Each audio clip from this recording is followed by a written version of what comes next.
Well, happy Wednesday, everybody. Thank you so much for joining me for another episode of Keeping It Real with America's Supermom.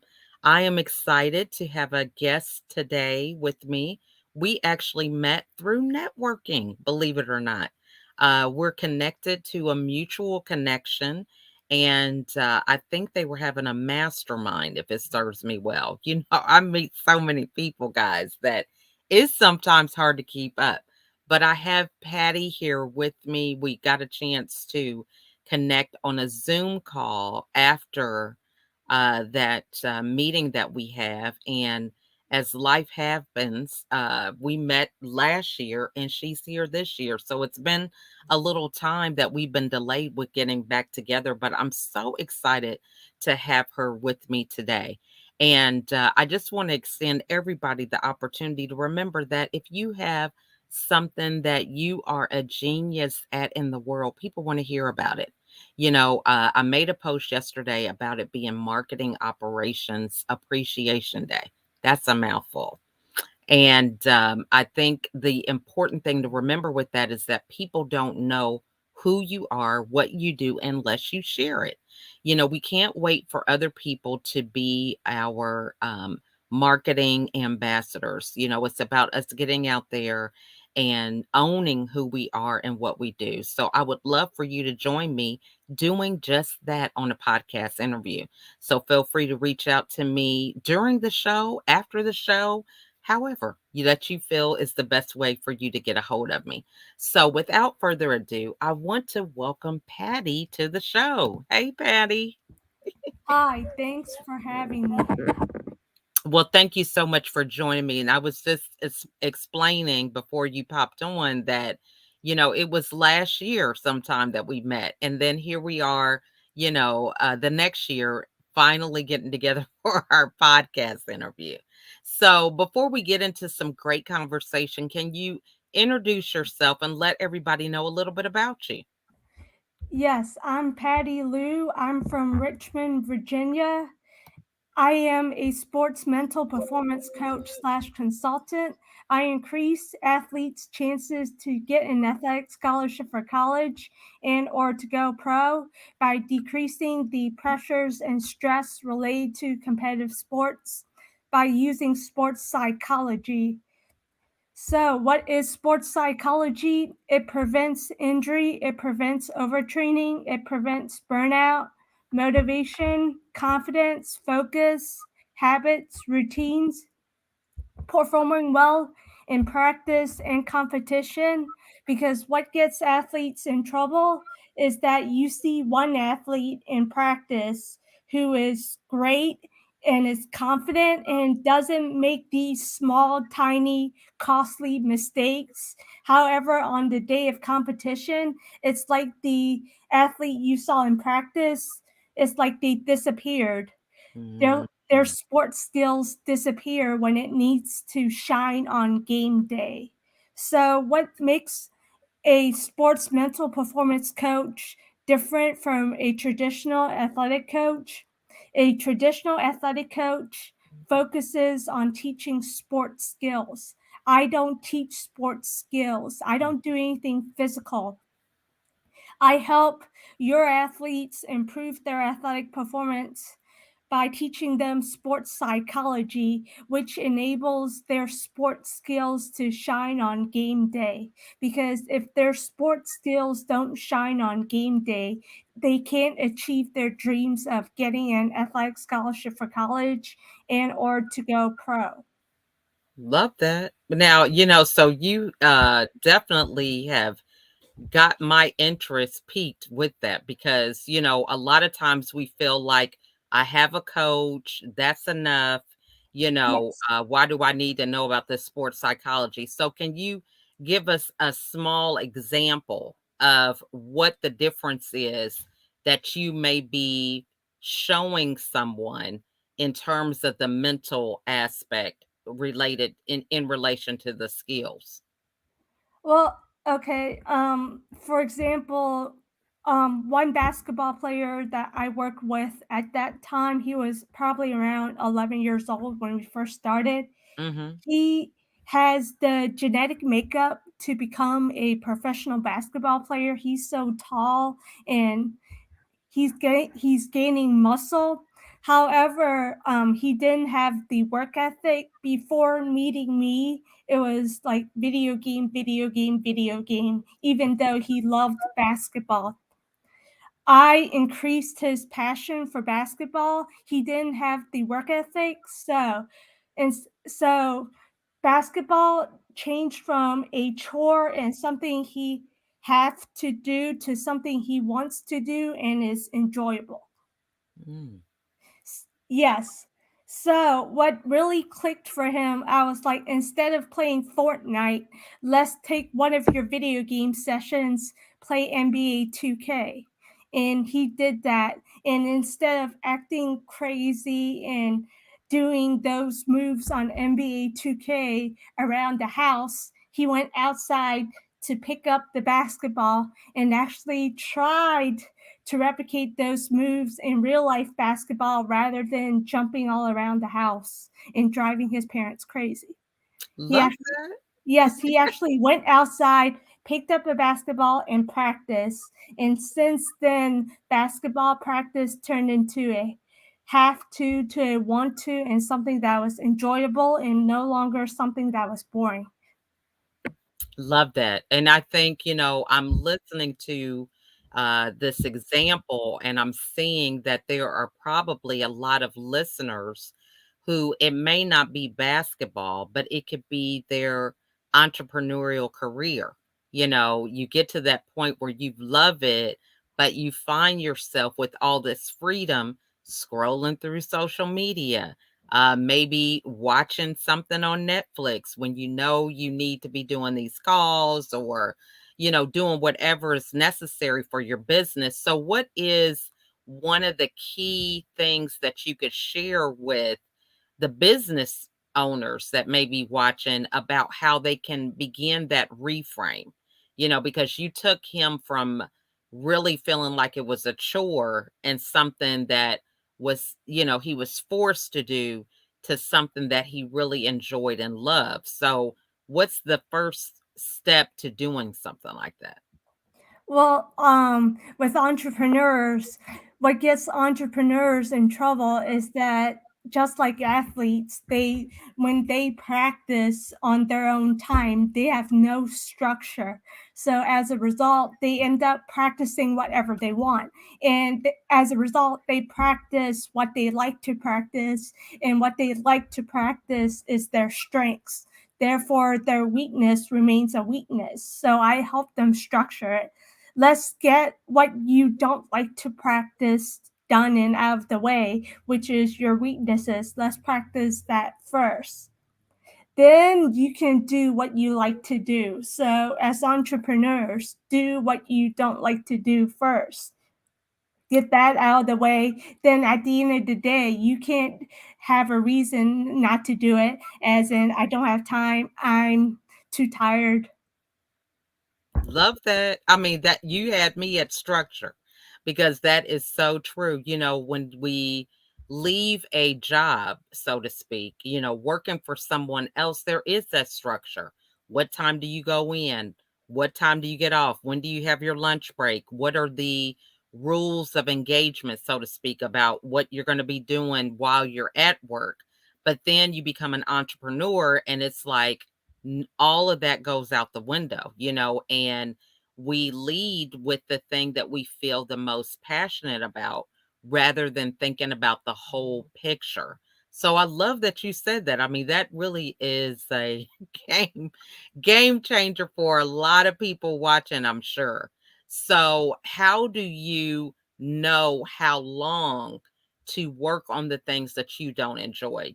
Because for a lot of people, it could be a situation where they feel like they are having this negative attitude. It's like feeling if it is a weakness, for example, how do you embrace really diving into a weakness? How long do you do it? What's enough in order for you to be successful? I would say, if you hate something, like if you hate sending emails, just block off 20 minutes, do Mm. it for 20 minutes, get it done and over with. Then you can increase it further. Or sometimes after you block it off for 20 minutes to do it, you might find that you get on a roll and you end up doing it for like 45 minutes to an hour. Love that. Now, you brought up another thing earlier too about making sure that we don't get into burnout, you know. So, what are some things that we could take the principles of sports psychology with our entrepreneurial business that can help us with burnout? Get away from it mentally. We Mm, do a good job of getting away from it physically, but getting away from it mentally. Uh, in sports, it's don't think about sports, don't watch highlights, don't replay the plays of the game in your head. Instead, when you're doing non-sports related activities, really focus on that 100%. If you're watching something on Netflix, really watch it on Netflix. If you're playing video games, really make sure that you're 100% concentrated on video games. If you're playing board games or hanging out with your friends, make sure you're fully present in that and not have your mind wandering. As far as being entrepreneurs, make sure your brain doesn't wander off to this is a great idea, that is a great idea, and constantly thinking about your business. If you're spending time with their family, be 100% focused on that. If you're watching a movie, make sure you're really actually watching the movie and not just having the TV on while your brain is wandering. I love that. That is so good because, how often do we all struggle with that? I was at an event and someone said recently, be present where your feet are. And that was just like, wow. Because, you may be sitting across the room from somebody, but your mind is a million miles away thinking about, what am I going to make for dinner? What are my kids doing? All this other stuff. And you can't even engage in conversation because you're not there, you know, uh, Mhm. mentally. So that's a great point. Yes. Mhm. Now, and you also talk about the psychology, the sports psychology behind it. And I think sometimes a lot of people don't realize all the elements that possibly go into the total package. So you realize for yourself, you're like, dealing with athletes, there's a psychology behind it, not just the skills. So for somebody who maybe it's not being an athlete, but it is with their business, how do you kind of navigate and figure out all the components that are necessary for a total package? So like you mentioned with the entrepreneur who likes to do the things that they're good at, right? But how do they determine overall, well, I need to make sure that I have these 5 things. How do they determine what those are? If they're only focusing on the things that they feel are their strengths. Well, they need to make a checklist of it or a to-do list for the day and make sure it actually gets done. Because with being an entrepreneur, you can't just do what you're good at and expect success. That was a game changer right there. You are dropping some gems, girl. That Well, because yes, my business coach gets on me too. So I love it because I just think, that is so true. It's the highlight reel syndrome. yes, It's where we take 1,000 pictures to get that one that has the right lighting, but nobody knows how many pictures we actually were taking before we yes, posted that. But yes, when yes. you're focused on just having this ideal image, you forget about everything else. Of course, people that take pictures, you don't have time to take 1,000 pictures every day. If you've got other components of your business. So I love that you said that. Now, so when you're doing the checklist, right? Um, one of the things that I learned here probably the last year or so is the difference between a task and a project. And you mentioned like, the email for like 20 minutes and that's it. for years, I was putting things that were over 20 minutes on my to-do list, so to speak. And then crazy because I only got one thing done when really it was a project type of item that I put on there. So just to give you an example, I was putting laundry, right? Mhm. So with the household our size, to do one load of laundry can be a all day thing by the time I go Yes. get all the clothes out of the different rooms, sorted and all this. I mean, that's way more than 20 minutes. Okay. So, how do people know what to put on the checklist? Because, I think we have this idea, Yes. I want to be successful. I want to make $1,000 every day. Right. So, they have all these things on there. So, how do they know what to put on there? Well, the busy work needs to probably be the last things on your checklist because that can be done at the end of COB, close, end of the day is what it stands for. So Hmm. the busy work needs to be last on the checklist because those things are maybe projects when we don't even realize it.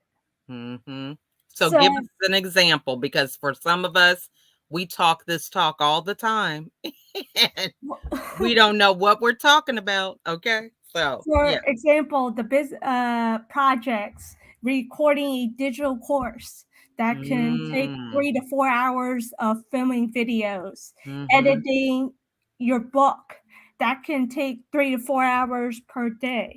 Mhm. That's good stuff.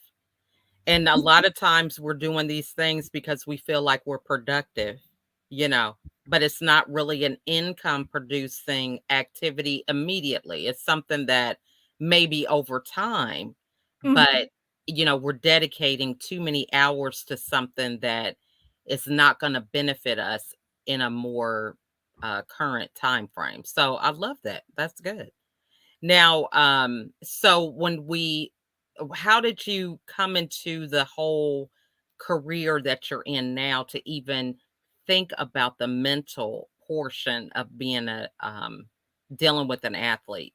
Because I think right now there's a lot of people that, we're looking at what we've always done. We have a pandemic and, there's a lot of new things that are coming up. There are things that have been reframed where people are able to take their skills and apply them into different careers and create careers. So there's some people who they're at the end of their road in something that has become obsolete because of the pandemic.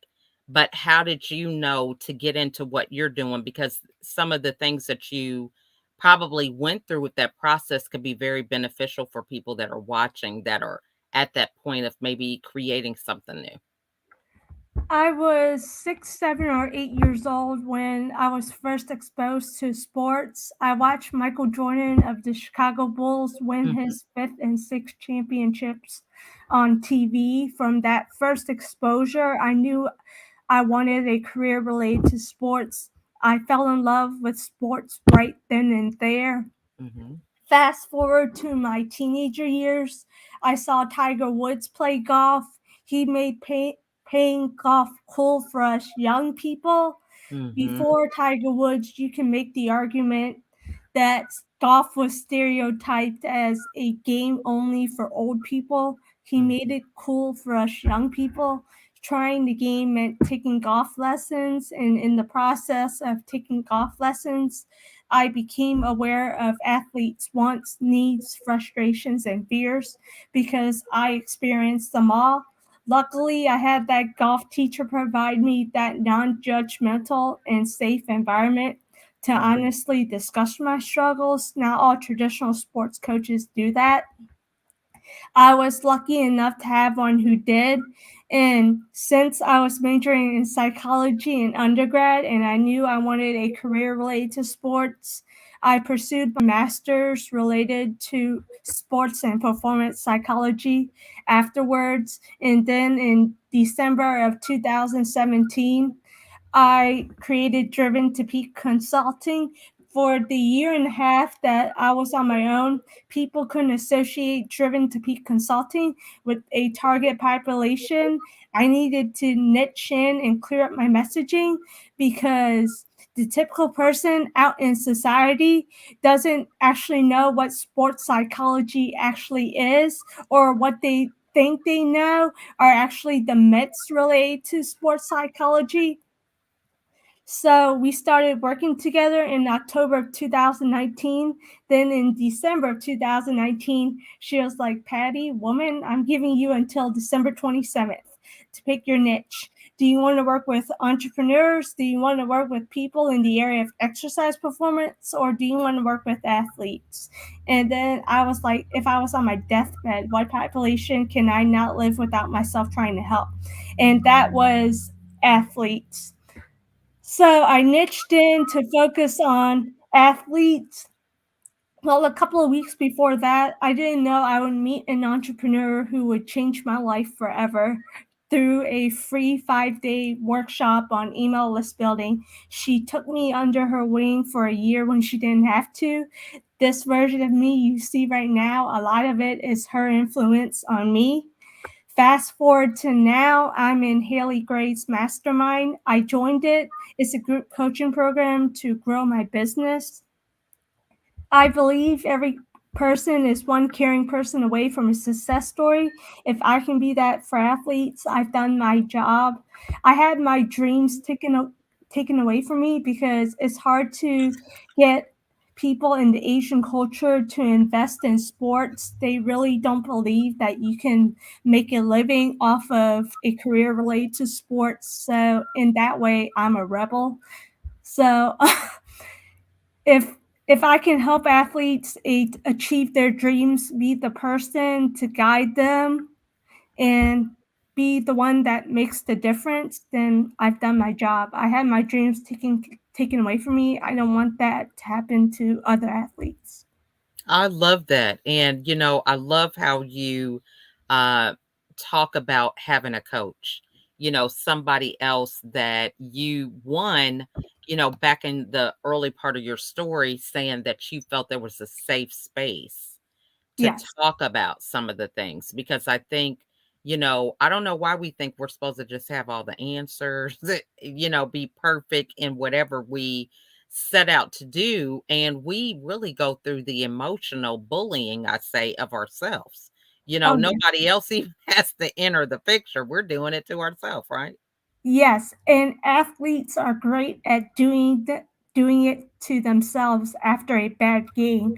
And so that's when I tell parents, your job there is to be quiet. They're not mad at you, they're mad at themselves.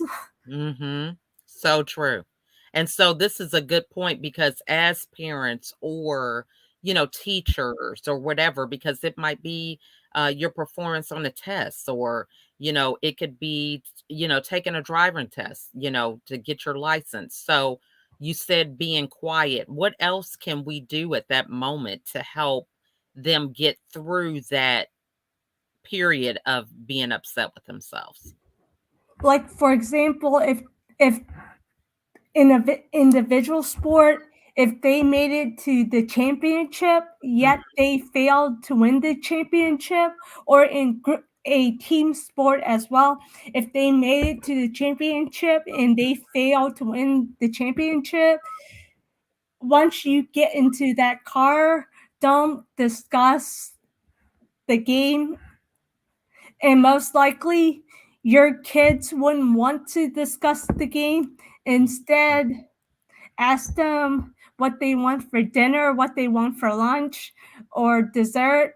Is your reward for them for making it as far as the championship game, because in that moment they don't even realize how significant that accomplishment is, just getting to the Mm. championship game, because they're so mad that they didn't win it. That's good. And I love that, to me, it's sounding like, life goes on.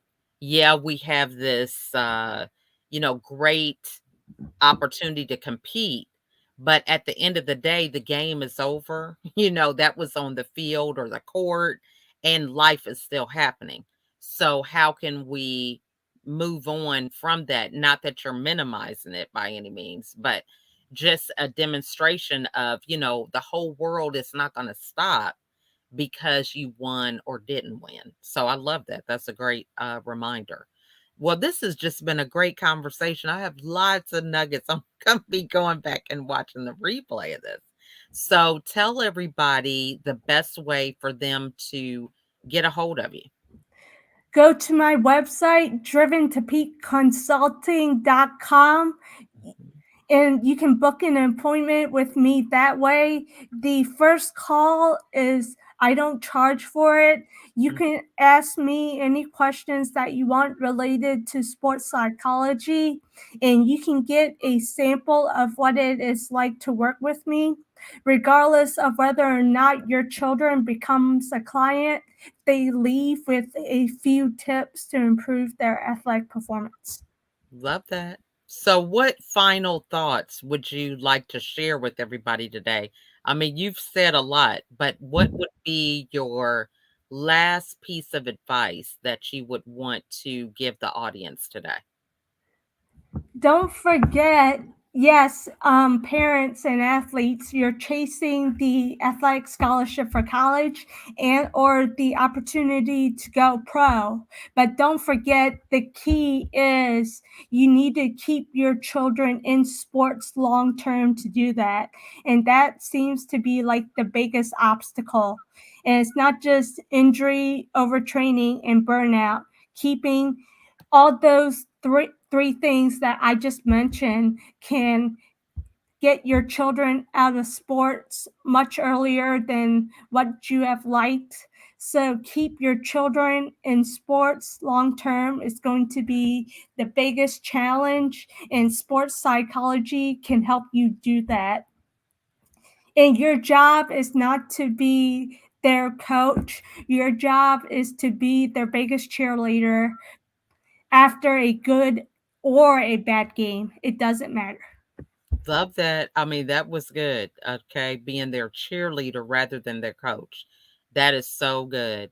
Well, this has just been a great, Patty. I'm so glad that we were able to connect, and this really was worth the wait. I know it took us a long time to get connected, but you have given us some great, powerful nuggets that, I am just going to implement myself. I love the whole thing about, there's a book called Eat That Frog, and it talks about the hard things that, we should do first. But I love how you mentioned that it's a lot of times those things that we're the weakest at. We can do the stuff we're good at all day. I mean, it's easy. It's not to anything that, we don't want to do. We want to do things that we can shine in. So I love that. That was a great takeaway. Well, we thank everybody for watching today. And if there was something that resonated with you, feel free to reach out to Patty. Go on her website. If you have a comment, put it in the comments. We'll be sure to make sure that she does get it. This has been a dynamic conversation. You might have some tips or some hacks that are related to psychology or performance, and we would love to hear them. So you can just put them right in the comments. But in the meantime, we thank you all so much for spending a little time with us today. We hope that it was very beneficial for you. And again, Patty, thank you so much for being here with me today. You're welcome. Thanks for having me. Awesome. Well, you guys have a wonderful day, and we will see you all on the next episode. Bye for now.